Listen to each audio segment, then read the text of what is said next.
Hello YouTube peers and welcome to another Green Ray video. Today I just wanted to quickly go over a tier list. This is Final Fantasy mainstream game, or main series game, whatever it's called, tier list.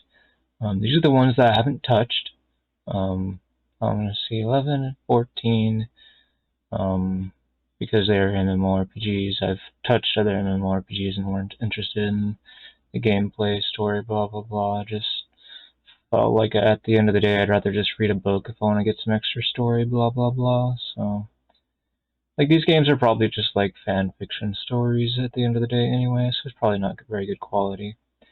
As for Final Fantasy 12 RW, probably should try it at some point, because I'd never finished this one, so this is supposedly a better version. So, as for 15, I just don't really have any interest in playing it right now, and might in the future, who knows. So this bottom list is just games that I haven't finished. That might mean that they're bad games. It might also mean that they're not bad games. In the case of this one, it definitely means it's a bad game. I'm actually sort of in the middle of playing this one. I'm just taking my sweet time about playing it. As for this one, I think I only played a demo version of it. Like, well, technically it was an emulator. So I do technically own the game now, but I didn't back when I played it. So I just haven't had the chance to play the owned copy. As for this game, it's a mildly similar story. It's more of, I didn't play it until recently, but I was playing it on my emulator, even though I owned the game. And for some reason, it was like crashing. So, of course, I was on my older PC. In any case, haven't tried copying over my my ROM from my old game, the ones that I made from my owned copy of Final Fantasy. I haven't done that to my new PC because the old SSD hardware wouldn't hook up to my new PC, so I have to use some sort of data scanner thingy to deal with that. And just haven't gotten around to buying it yet, so we haven't been able to transfer music and games yet. So I haven't been able to return to this. But yeah, I was like having a problem where it was I don't know, it was hard to explain, but like if you've ever had like a scratch disk on the PlayStation era Final Fantasies and it stops you from playing the game, that's kind of like what I felt like was happening, but we obviously didn't have a scratch disk, so it was some kind of emulator error that was happening that was really weird and just made the game unplayable, so I just stopped playing it. But you know, it could have just been because my computer was like it was like really having problems in general. Could have been the main issue here. So it was like forcing me to use strange settings on the emulator, and the strange settings probably made that thing unplayable. So with a newer PC, probably won't be a problem. Anyway, as for FF3, I still can play this whenever I want. It's available on Steam, so, and that's what I bought it on. It's kind of a boring game though, so it kind of belongs here at the end of the list with number 12. So, then we have the actual games that I've finished, and we've got a ranking for them. So, Final Fantasy IV is towards the bottom, of course.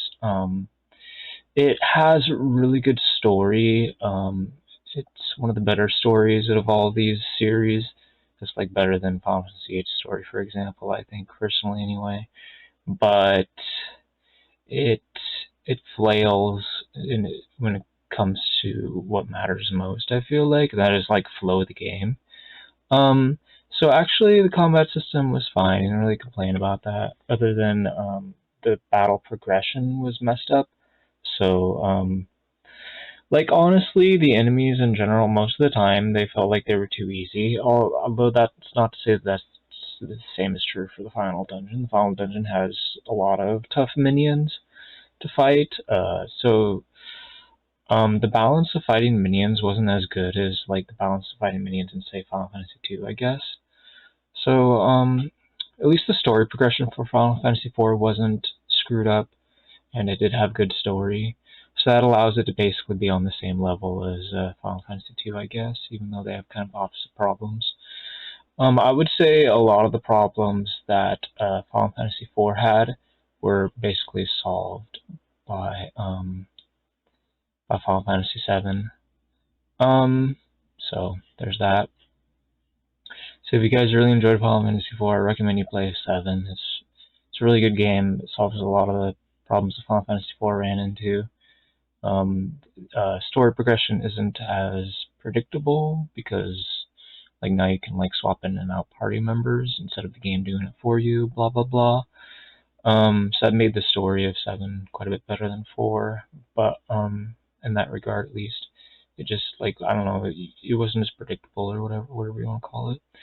Anyway, but yeah, Final Fantasy IV had like it used chocobos really well, just yeah, which was really cool. It was like a nice innovation from what we saw in 2. Blah blah blah.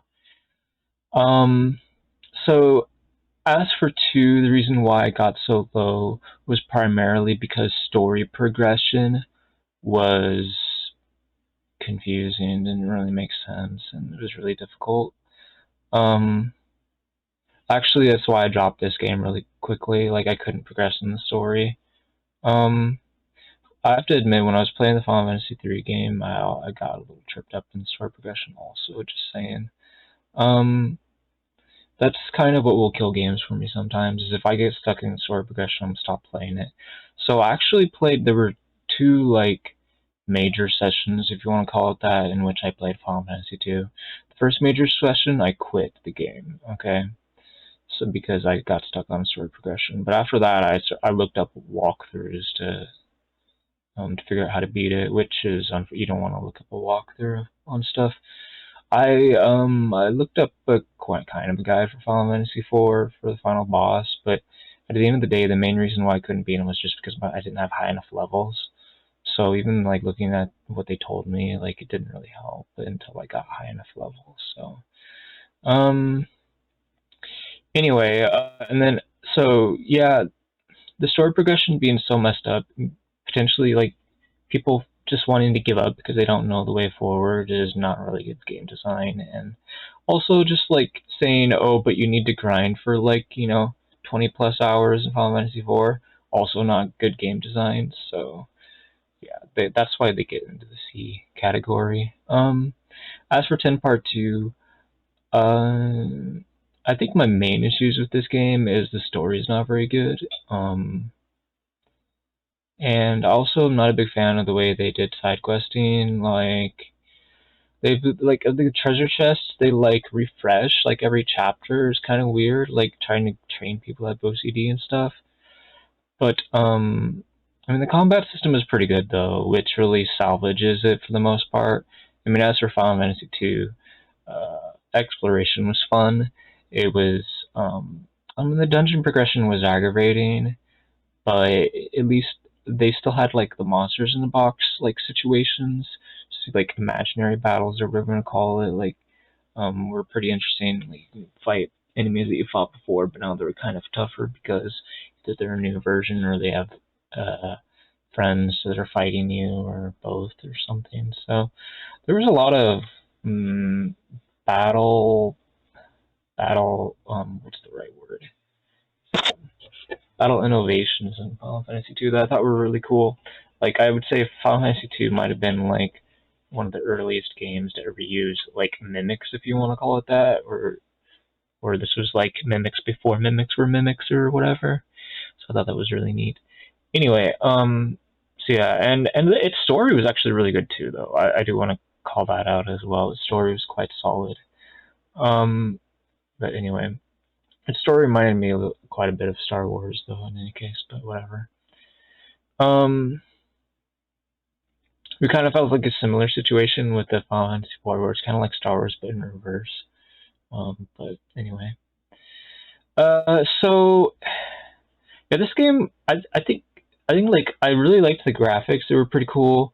One thing that I wasn't a big fan of was they changed Riku's appearance too much. They made her like, I guess you could say like body shape more childlike or something than it was before, and now she's an adult. So that's kind of weird. Like made her like a lot skinnier or whatever. Like I think they just tried to make her look like not attractive, just so that way everybody would like be head over heels for Yuna or something. I don't understand why they would want to do that. It's just weird. Because I liked both characters just fine. But anyway. But yeah, the switch between outfits was pretty cool, and I guess it was like It was kind of slow though, so the battles system wasn't like the best thing around. Like none of these games had amazing battle systems. Um, so yeah, there's nothing in particular that really salvaged them to get bumped up from C. To be honest, like the side questing on this game was a little bit annoying. It wasn't like bad either, but anyway, moving on. So these games, Final Fantasy X is like probably the most overrated Final Fantasy game out there. It's still better than these three games, though, I will admit. Um, when it comes to exploration, both of these games have the same problem. They both just didn't deliver very well on the exploration. They did. I wouldn't say they didn't deliver at all, though. It's just they got rid of like the traditions of the past, and that just didn't feel all that great. Final Fantasy X is the first like slap in the face to the old gamers in the Final Fantasy series, as far as I could tell. Unless you want to count Final Fantasy II, maybe with the battle progression being different, but that's not really it's not really main focus of this video. To fuss about differences in battle progression or whatever. But I just like the main thing is the reason like Final Fantasy VIII is up here is because it did exploration right, whereas like you know some of these games didn't. Anyway, so there's still some like hunting down of optional stuff in this game, but for the most part, and when you do that, it's it's not the most rewarding thing ever, I have to say. Um, anyway, it does have some mini games, which is really cool.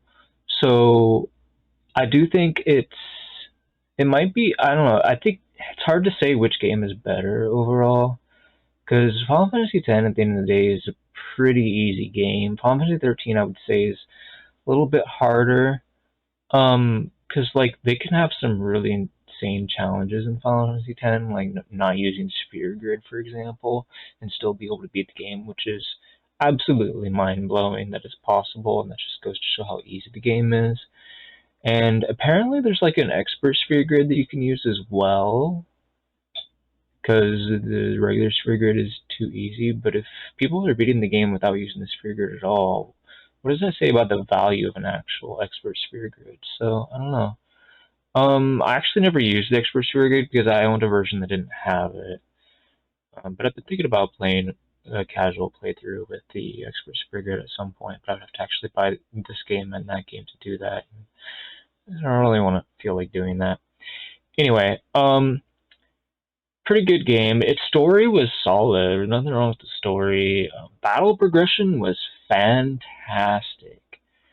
So, I mean, I think the battle progression or the battle mechanics in general, like, really keep it up relatively high. The only reason Final Fantasy 13 manages to match Final Fantasy 10, I would say, is because its battle mechanics were so incredibly unique among the Final Fantasy 13 series.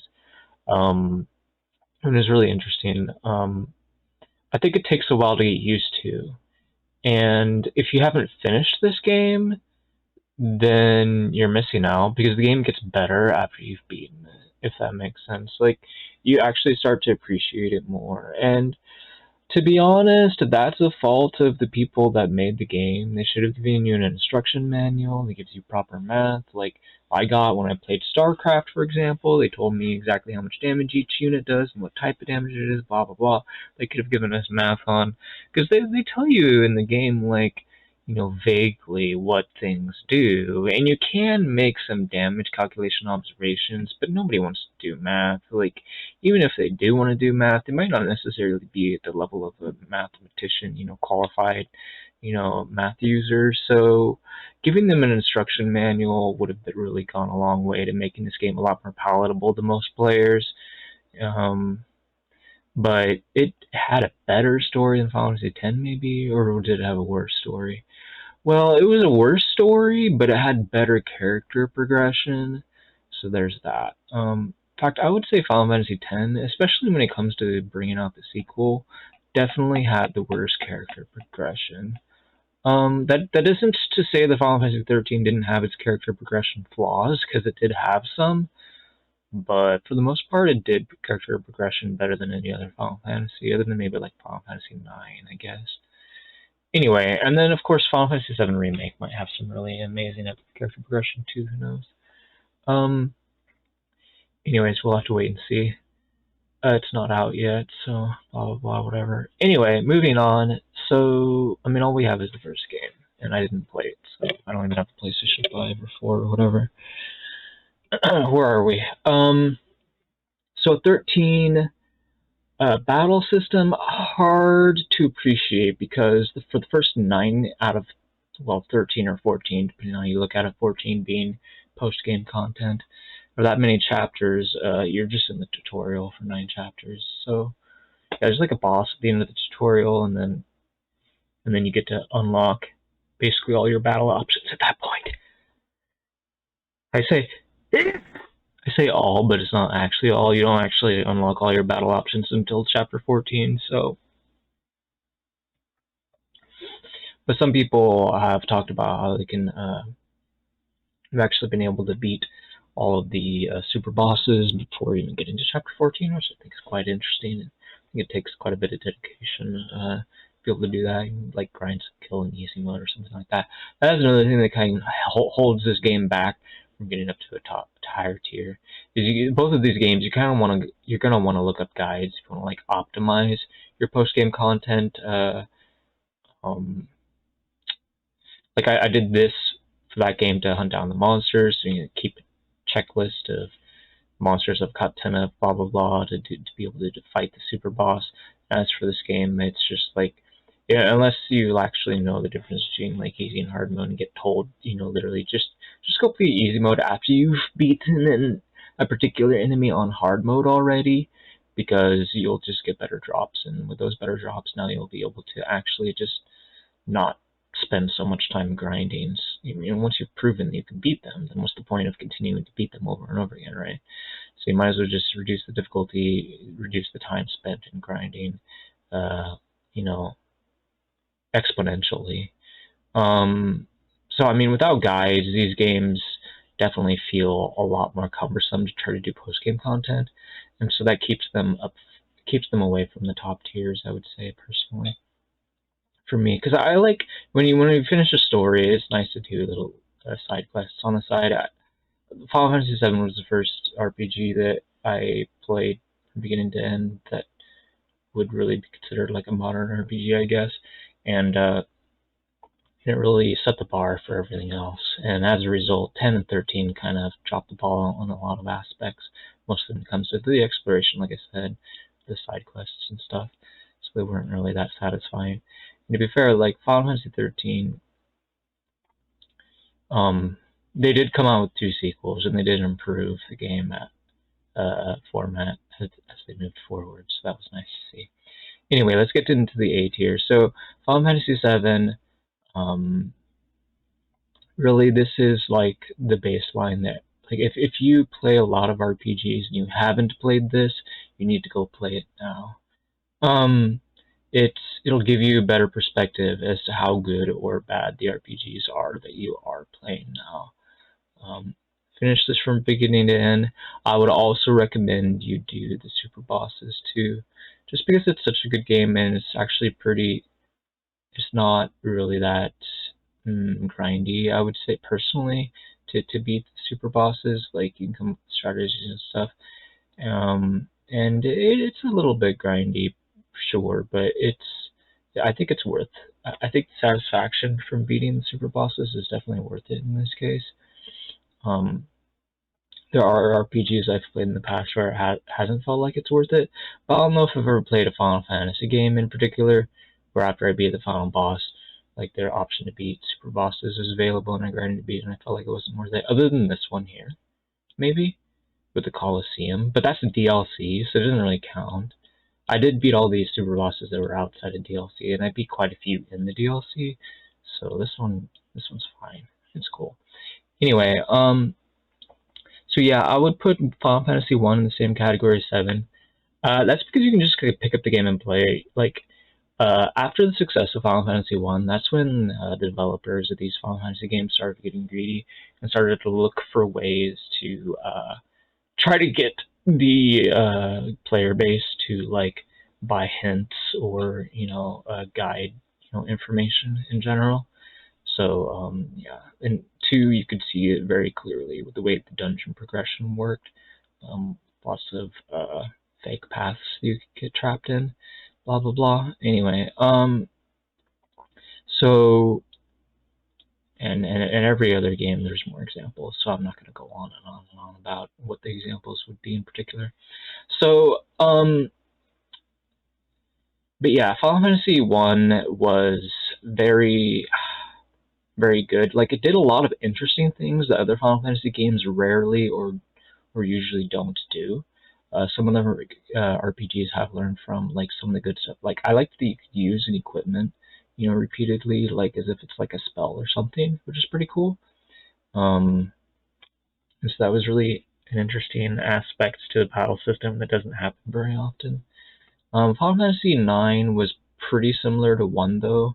It did a lot of things similar to it, like the battle party count was the same and stuff, and you had some control over who you get to play as, too. You could play as multiple white mages if you wanted, for example, just like you could in this game.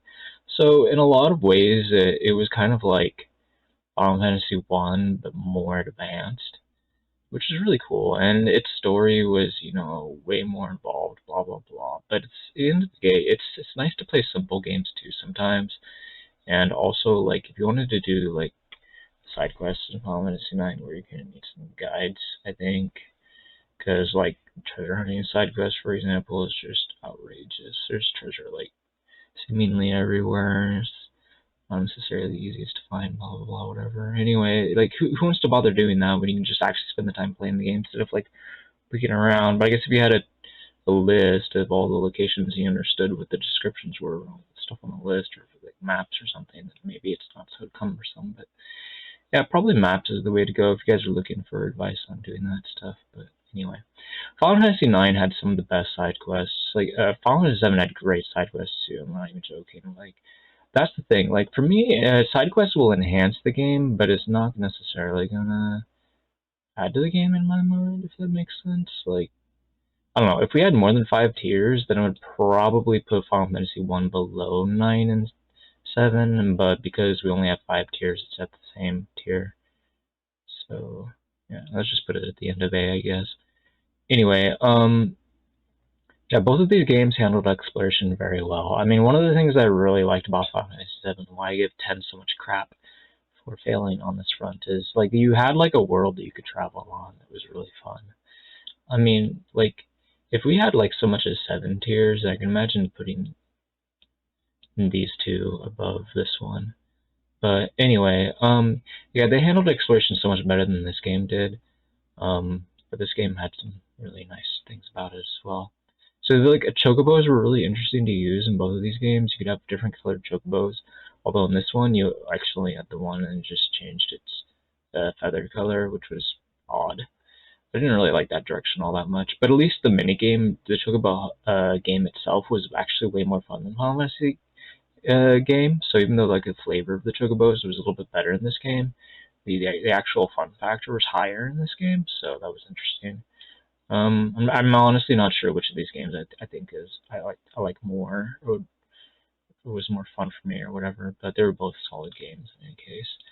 As for this game, this is a sequel to this game. So, and like I said before, it was an improvement.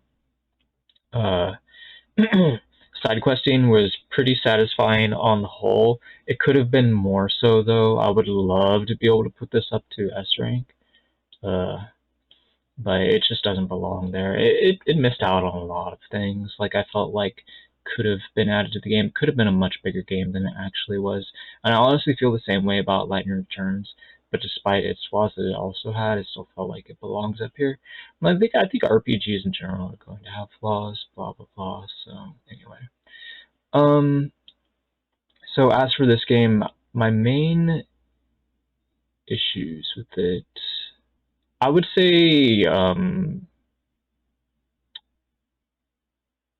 I would say the side quest progression was a little bit annoying at times, and sort of like gets you to accidentally over level, maybe potentially. Although, actually the final boss was very challenging though, and I do want to say, like, as far as final bosses go, it was surprisingly more difficult than Final Fantasy 9-7. I would say it was more like tactical or strategical, maybe. Whereas in these, you probably just brute force the boss like really fast, and it's just like, okay, what was that? And now it's like, okay, well, let's go do side quests and like go do. I mean, I guess what I'm trying to say is these two games are a bit on the easy side. So I kind of liked that Final Fantasy 13, the three games on the whole, brought us harder games, and so I'm able to rate them higher on average because of that. Um, so yeah, I don't know. I feel like the exploration was just handled so much better in these two games than in this one. But this one didn't handle exploration the worst. It still like had a very like old school PlayStation feel to like um, you know control that you had over your characters as well as side quests. So it was really pretty comparable to these other two games, I would say. And now we come up to like the top tier ones and talk about why they're the best out of all these. So so Final Fantasy VIII and Final Fantasy 13 Lightning Returns, these two games. Uh, this game, like, it had the best exploration game out of all of these. So it was very interesting to explore. Um, Regardless of whether or not you found something, it was still, that's actually worthwhile. You always just were able to appreciate the game more, and there were tons of side quests.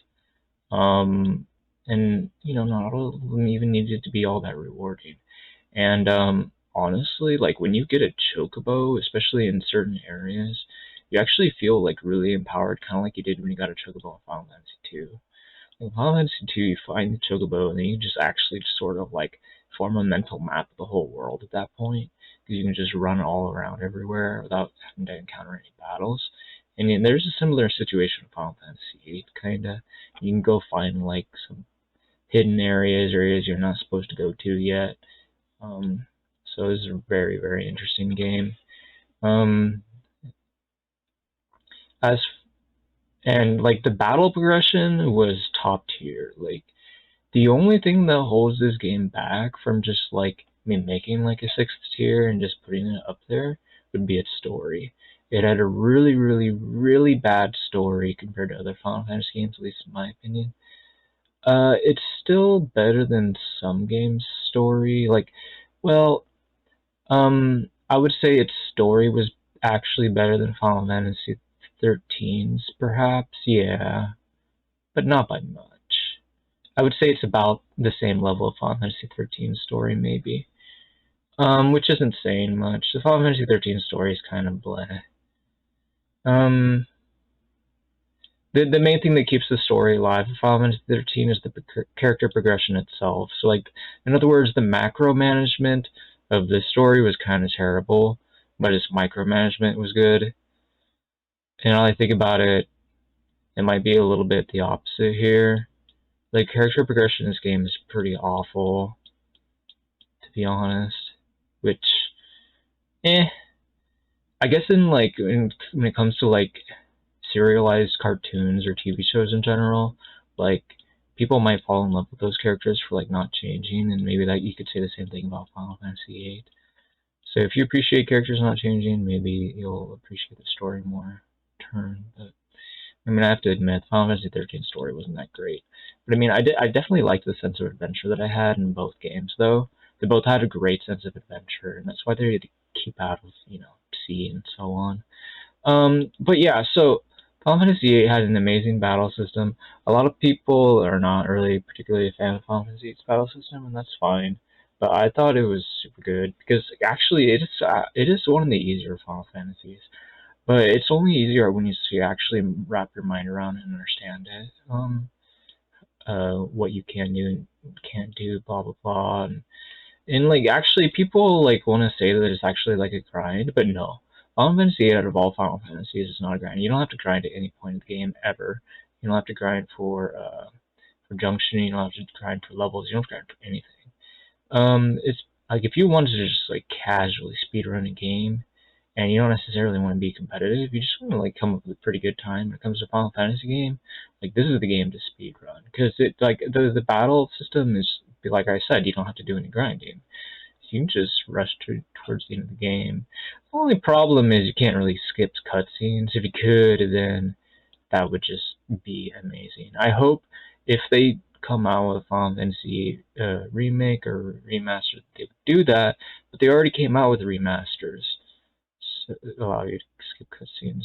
I'm not sure if you can skip the cutscenes in the remaster or not, but I don't think you can because if they were, then why weren't people speedrunning it recently rather than the OG? Anyway, because I saw somebody like not being able to skip them, so blah blah blah. It's like the funny thing with this series is when they do the remaster, usually with these developers, they just do like the absolute most minimal effort, which is why I haven't really been buying their remasters much.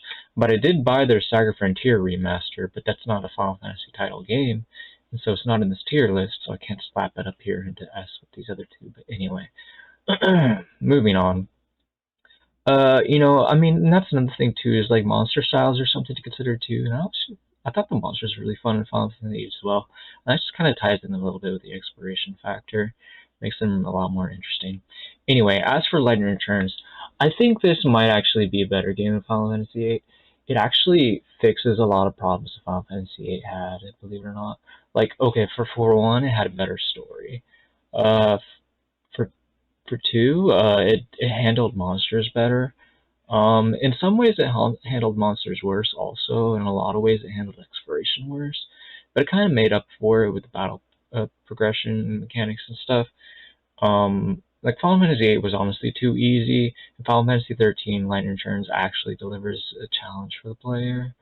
Like if you don't actually get any DLC for the game, then it actually can be quite hard. And even if you do have it, like the final boss is no pushover, whereas in Final Fantasy VIII, the first time I fought the final boss, I beat her, no problem. Like, not even a challenge, really. But it was still fun to like do the super bosses afterwards. But and there were super bosses in this game too, so it didn't drop the ball in that regard.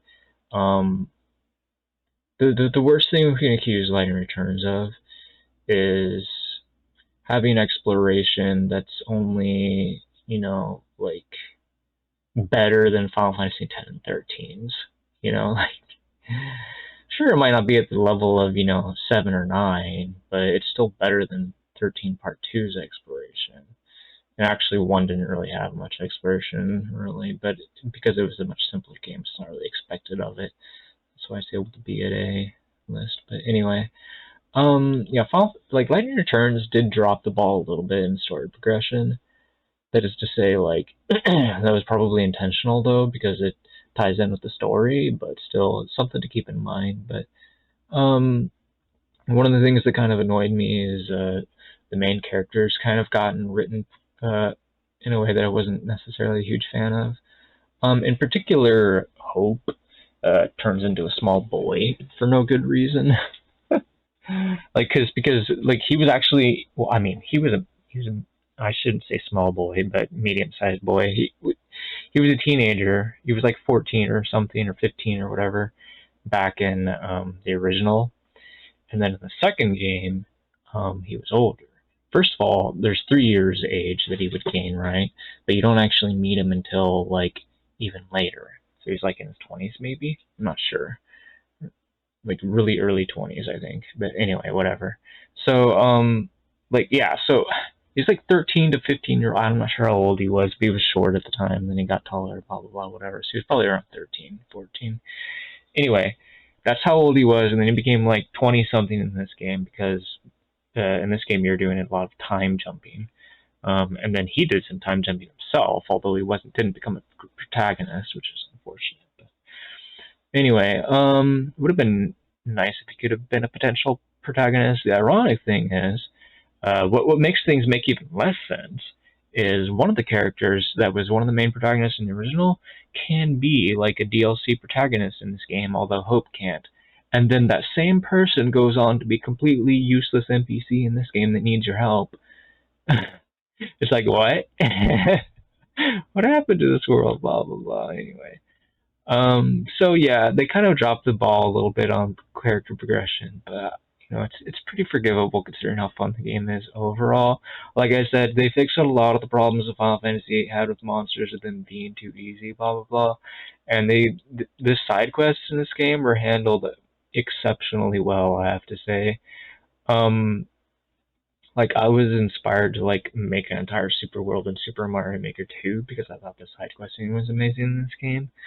So you definitely should consider playing it, even if you've played this or that game and you didn't like them.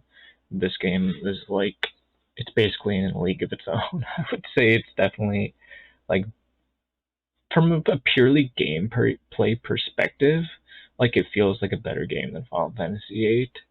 Um, and the fact that you can skip cutscenes means it's a lot more speedrunnable, pretty much. I mean, if you care about speedruns, being relatively quick rather than relatively slow, at least anyway. Because, I mean, it's like, what are you going to do about the cutscenes? You just sit around and, like, go get a snack or something. Actually, sometimes it's even mash the confirm button, because if you're not, at the controller, then you're kind of screwed. And that's sort of really poor design, modernly speaking, I guess. But yeah, and there's a lot of RPGs that still do make this mistake. They still haven't learned from the mistakes of the previous Final Fantasy games. And that's unfortunate, but what are you gonna do?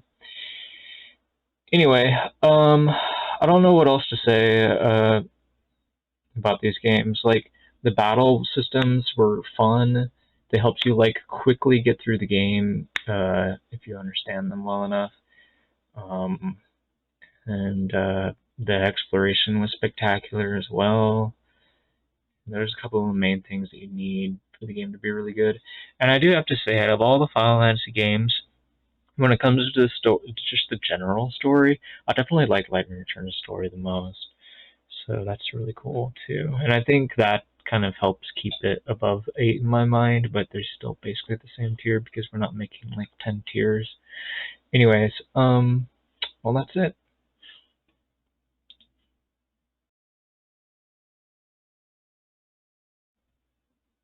Okay, so the reason I decided to do this tier list, I guess, is mostly because uh, I want to draw attention to the fact that I'll be streaming an RPG tomorrow, and it's going to be called Shin Megami Tensei V. Now, I want to say that I haven't played any Shin Megami Tensei games, nor have I played any Persona games. I have, of course, watched some people talk about or play a tiny bit of like some Persona games and some Shin Megami Tensei games, whether it's on Twitch or YouTube, but I haven't so much as touched any of these games myself. This will be the first time playing, presumably, an Atlas RPG, unless there are other Atlas RPGs that I don't know about.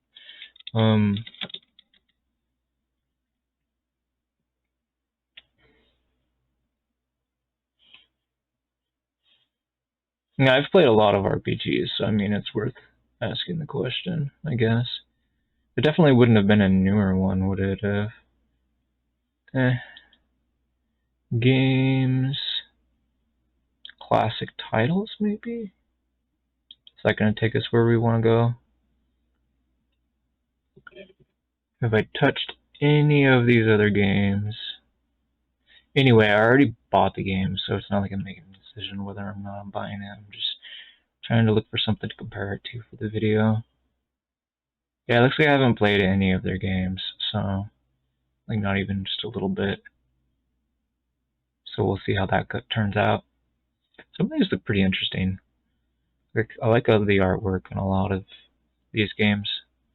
But like, anyway, I'm not entirely sure if I'll like Shin Megami Tensei V, but it's been hyped a lot, And at the very least, it might be an interesting alternative to Pokemon.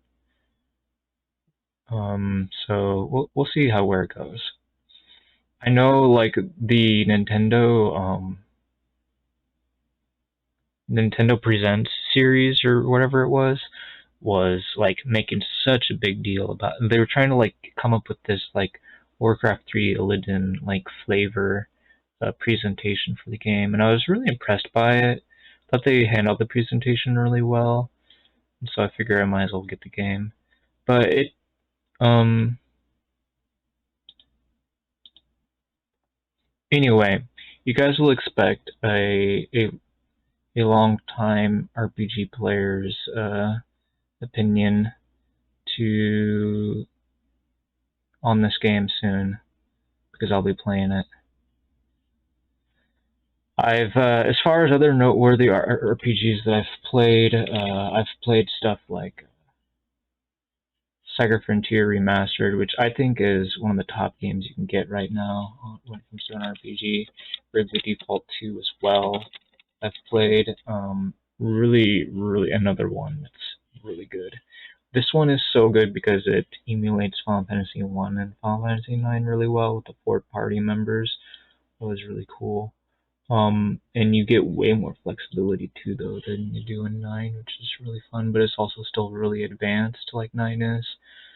So, if you appreciate gameplay in particular, it's really good, but it also has a really good story. It has one of the best stories in any RPG. In fact, I would say I think my 3 favorite RPGs now might be Lightning Returns, Bravely Default 2, and Saga Frontier Remastered. I think all 3 games are probably just at least a little bit better than Final Fantasy VIII. If for no other reason, then you can't really skip Final Fantasy VIII cutscenes. Because who wants to sit through a boring story anyway, right? What other RPGs have I been playing? I've played both One Way Heroics, which is kind of like a roguelike RPG mix. Um, so I've played Mystery Chronicles on Steam, that is to say, and I've played One Way Heroics Plus on Switch, and both games have been really fun. You can play a variety of protagonists in these games, so they're pretty fun. I've I've tried some other stuff that I've given up on playing, blah blah blah. I've played World of Final Fantasy. This is a pretty good game. I've beaten it. Um, I've also apparently completed every last intervention battle, but that's not technically true because there's one that I haven't completed yet. But I guess there's one final one that they don't expect you to complete for this achievement for some reason. Maybe it's a DLC. Maybe that's why it's not part of the completions. Yeah, it's probably a DLC intervention battle I haven't beaten yet. Anyway, so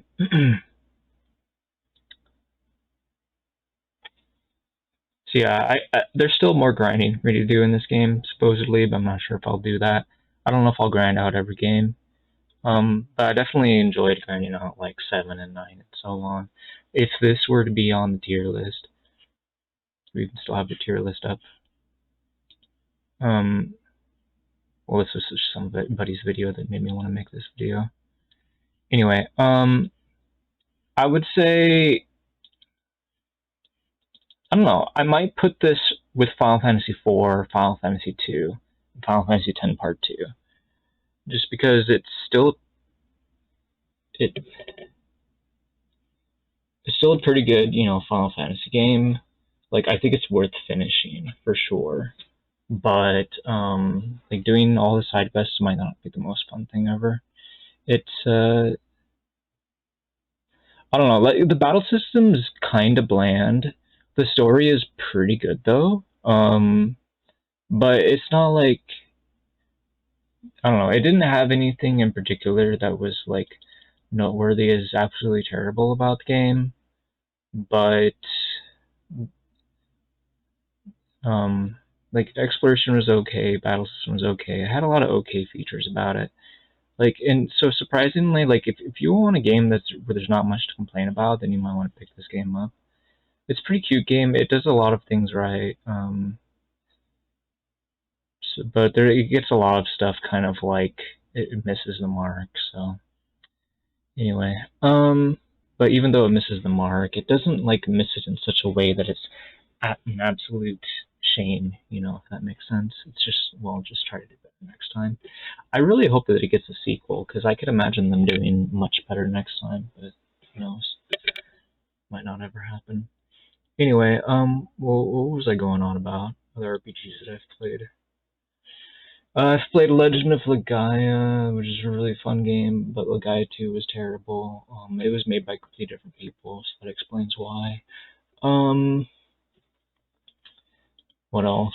I played Saga Frontier 2. I've played Romancing Saga 3. I didn't finish Romancing Saga 3. Romancing Saga 2 I beat, but I don't know if I did all of the side quests or not. It was a super long time ago. I don't remember all that much. Plus I was an insomniac back then, so it would make sense I would forget about it.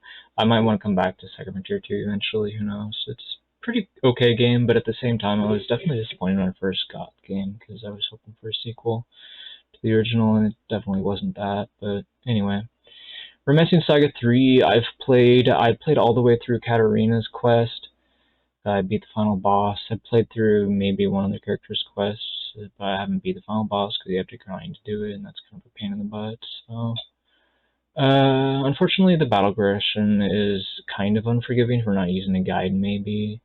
Plus, also, the entire time I was going through the Katarina story, I was always strapped for money, and then when I load up somebody else's other quests, I get loads of money constantly. And it just makes me think that I actually was supposed to choose Katarina's quest later. And so I ended up doing a bunch of grinding because I chose it, first. Which probably shouldn't have done. Should have gone from top to bottom, but didn't realize I was supposed to do that. But anyway, in Saga Frontier Remastered, I guess you could sort of run into a similar situation with the New Game Plus. But in Romancing Saga 3, I think the New Game Plus was a feature of the original game, perhaps.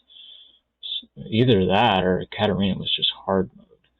But whatever the case, I jumped into hard mode right away and beat it. So I haven't really been playing it all that much since then. I was not aware that there was a super boss that I didn't find in a certain area. There was an area that had I want to say it reminds me of a 100 floor dungeon. It doesn't have 100 floors in it. I don't think it's more 60 maybe or 40 or I have no idea what the number is exactly. But at the end of a certain number of floors or something, there's a boss or something sort of that you have to fight or some sort of event. And I only went down and did 2 of the events or something. I think there were supposed to be 5 or 6 events. And so, because I didn't go all the way down to the bottom, I didn't realize you could go further down because it was locked by story progression. And there's no way for me to know that until after I'd beaten the game or yeah. Because I was I'm doing story progression. I want to finish the game. Well, why would I go back to this place when I have no clue that I'm supposed to go back there? Until I look at a guide after I've beaten the game. You know what I mean? So yeah, they didn't really handle side quests all that well for that game. So, and that happens a lot in RPGs. And I mean, it certainly has happened in some of the Final Fantasy games, as you can see there. But anyway. So yeah, I'm really looking. I've played Pokemon games too, of course. Okay, so what did I play in Pokemon? I played Pokemon Blue. I played my friend's copy. Also played my brother's. I also played Pokemon Gold, and again, it was my brother's copy. And then the first time I actually played a game, Pokemon game that I owned, it was Pokemon White. And I really liked Pokemon White's story. It was really surprisingly good. Um, and so yeah, it would. I'm not sure where it would be on the tier list if we were to join the Final Fantasy tier list, but I would say it might be around Final Fantasy 10 and 13. I think that's probably a fair spot to put it because it doesn't below down there at the bottom with with the rest of the C's. It was definitely a pretty solid game, but I don't know if I would elevate it to A or higher. I think B is good enough for it. As for the other Pokemon games, yeah, they're around B or C. I don't know. I'd have to analyze them some more, play them, and get some more or something. I don't know. But yeah, so let's see here. I mean, technically they might actually be D because I don't know if I did finish them or not. But no, I probably did finish them. but I didn't like do them from start to finish. So they would like be like, I feel like they would belong on a different tier list entirely of like games that like I sort of played, but actually I played somebody else's save file tier list. Anyway, well, that about does it. I'm not sure what other RPGs I've even played, to be honest. You could talk about Warcraft 3. It's kind of like a role-playing strategy game. So there's that. That was a fun game. But it was... Oh, there's also Final Fantasy Tactics, another role-playing strategy game, I guess, although this time it was turn-based. It took me a long time before I played Final Fantasy Tactics. I didn't play it until, like, the PlayStation 3 was a thing. But I didn't actually own a PlayStation 3, so I just went ahead and got PlayStation Tactics instead of Final Fantasy 13 or whatever. Anyway, yeah, so Tactics was a really cool game. Yeah, I don't know where I'd put it on the list. Again, I think might have been an insomniac when I was playing this game, so I don't really remember it all that well. I do remember I had a jolly good time playing it, and it didn't take me long to beat it either. Didn't get stuck on battle progression whatsoever, or sword progression for that matter either. So that was cool.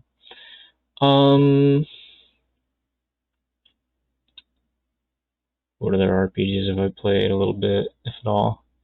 Do Zelda games count? I'm not sure if Zelda games count, but if they do, I bought Skyward Sword and I hated it, because I kept getting stuck on story progression. It's like Final Fantasy 2 or 12 all over again, blah blah blah. Anyway,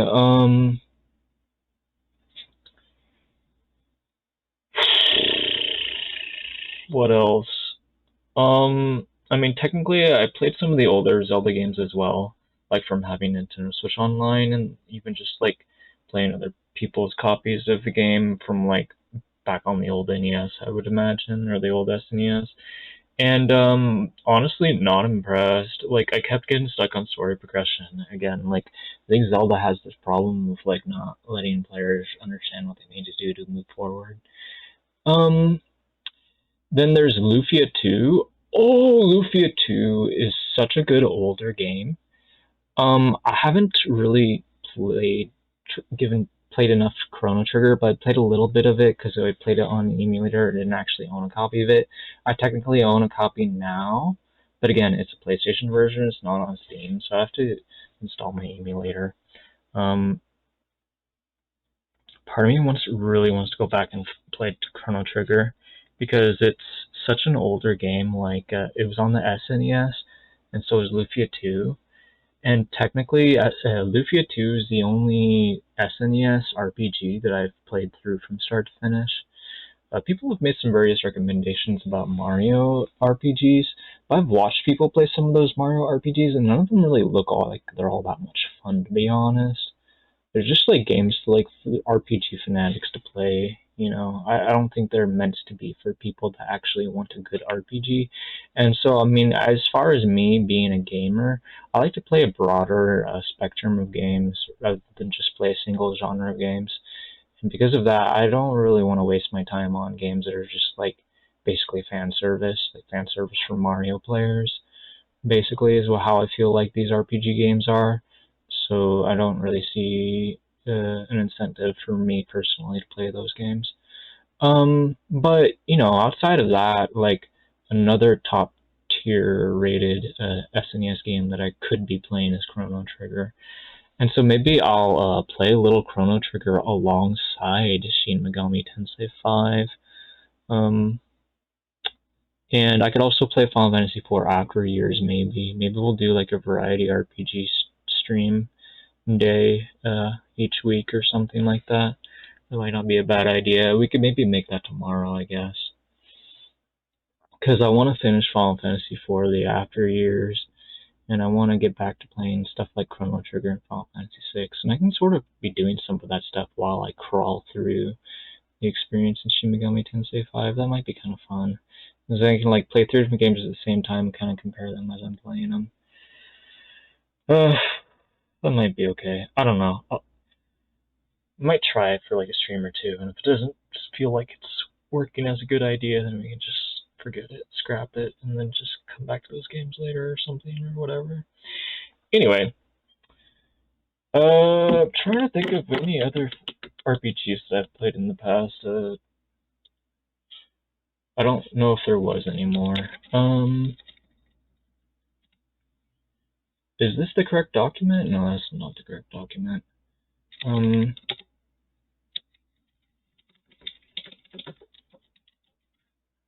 It's supposed to be a Google document that I own. Where are my Google documents? Whatever. I have a document somewhere where it's like a list of my collections.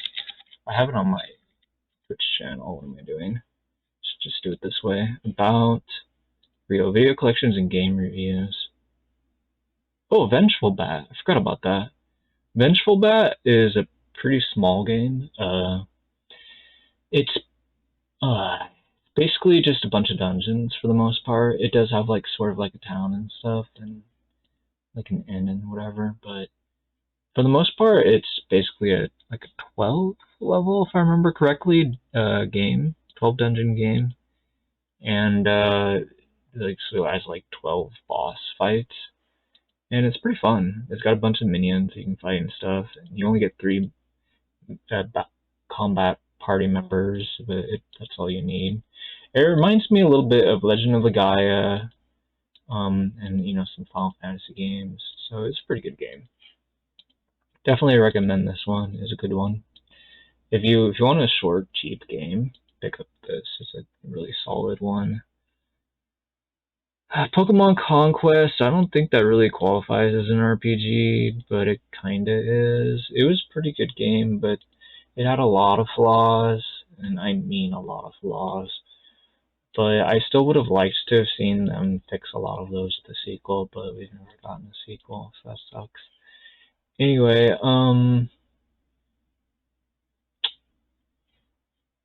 anything else that qualifies as an RPG? Do flying shooter games where you upgrade your ship count? Because if they do, then Ambrosia and Ambrosia 2 were pretty good.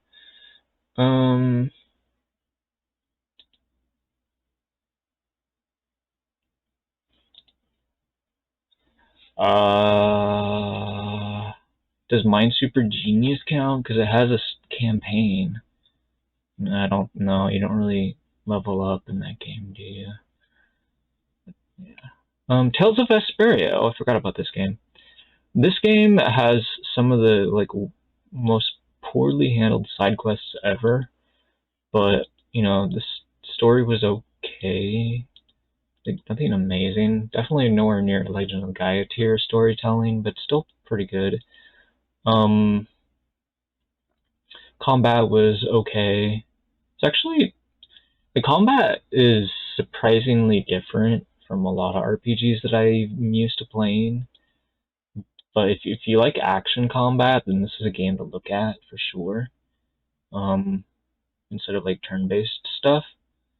This game actually has somewhat impressed me, and I probably should invest more time into it to experiment with the combat stuff, but maybe I will return to play it again at around the time when I actually get around to playing Final Fantasy VII Remake, just so we can sort of compare Final Fantasy VII Remake games with Tales of Esperia and other games that might be action-based, like maybe like Lightning Returns, I guess.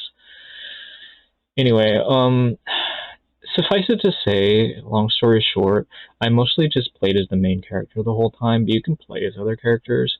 I played a little bit also as the girl that wears blue, and the short dude, the young boy or whatever, or the old boy or whatever is, Carl, I guess was his name. Anyway, yeah, those 3 characters, I've played as them. Oh, I also played a little bit as the mage, but I was for like 1 battle. And I played a teensy bit maybe of some other characters just for experimenting, but didn't really like them all that much ever. So there's that.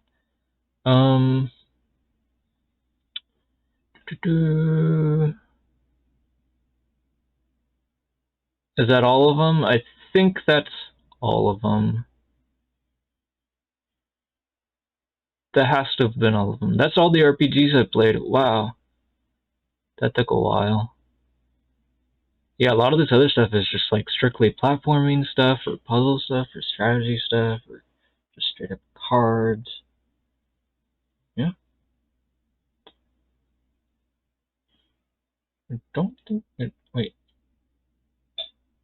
Yeah, that's everything. I wonder what this says. Oh yeah, I was gonna talk a little bit more about this game. Well, I mean, the graphics wise, it's somewhat similar to the 2D Zelda games, but other than the graphics, it's not really that much like them, I would say. Anyway, here's the review. We could like resize the font so it's easier for you guys to read it. I'm not gonna read through all this, but if you guys want to, you can.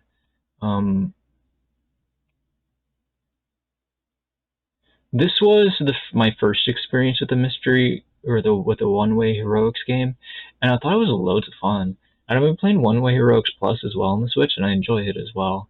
They're both pretty different from each other. This was the Danganronpa version. I have some various issues with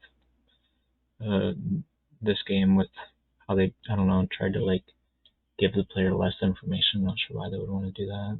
Maybe there's a strategy guide for the game that you're supposed to buy or something. But anyway, I had a lot of fun with it so far. It's one of those games though that could potentially be addictive, I guess. So not sure if that sounds good or bad to you or not. But I like games like this. I feel like they don't necessarily want you to play them forever. Just play them as long as you feel like it. Like you've got your money's worth and feel like you're still having fun. If you don't feel like you're still having fun anymore, then just stop playing them. You can just come back to it whenever you want.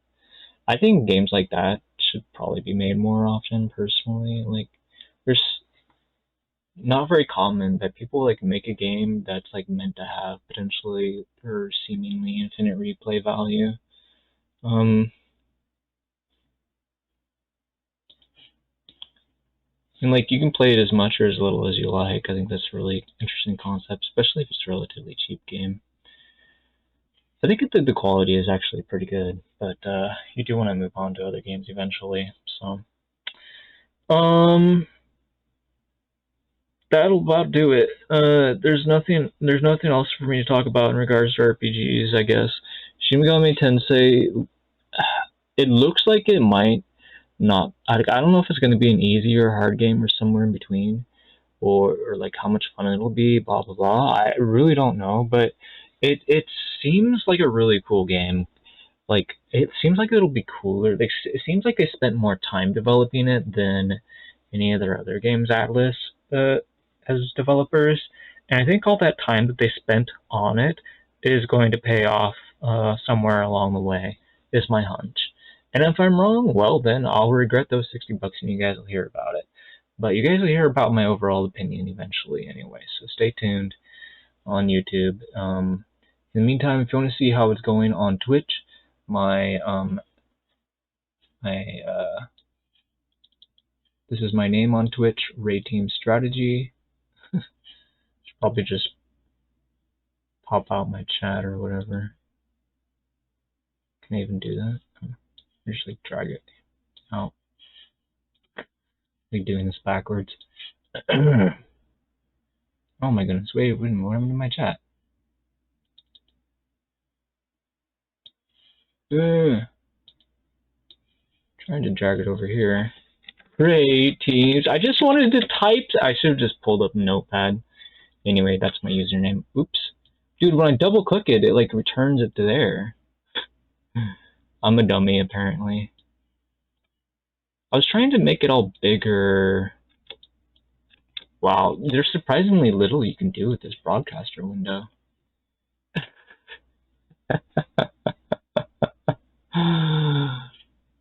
Fine. You wanna play rough, do ya, gay computer?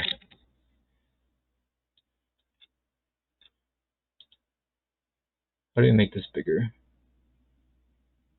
Control and plus. There we go. That's my name on Twitch. Go visit me there if you want to find out more about me on Shin Megami Tensei V. You want to watch me play it live. As I said, I'm thinking about I might play a little bit of Final Fantasy IV: The After Years on the same day, as well as Chrono Trigger, perhaps as well. And maybe if we finish Chrono Trigger: The After Years early, then we can make one of those become like Final Fantasy VI or something like that. Anyway, uh, I'm hoping that I can build up some hype with this video, but I'm guessing I probably won't because like I suck at making YouTube videos. I'm sure everyone thinks so. But anyway, I did a Final Fantasy tier list, so hopefully someone will watch it. Debate people with the Final Fantasy tier list and see if they stick around to hear me talk about Final Fantasy. I mean, Shin Megami Tensei and all the other games that I like that I've enjoyed playing. Anyways, alright, see ya. Thanks for watching to the end, everyone. I love that this video is like over an hour long because of all the stuff I wanted to talk about at the end. Almost as long as the Final Fantasy tier list. I feel like I could have been more concise with the tier list, to be honest. I feel kind of bad about that. I feel like I want to re-record everything, but it's probably a bad idea. Just ship it.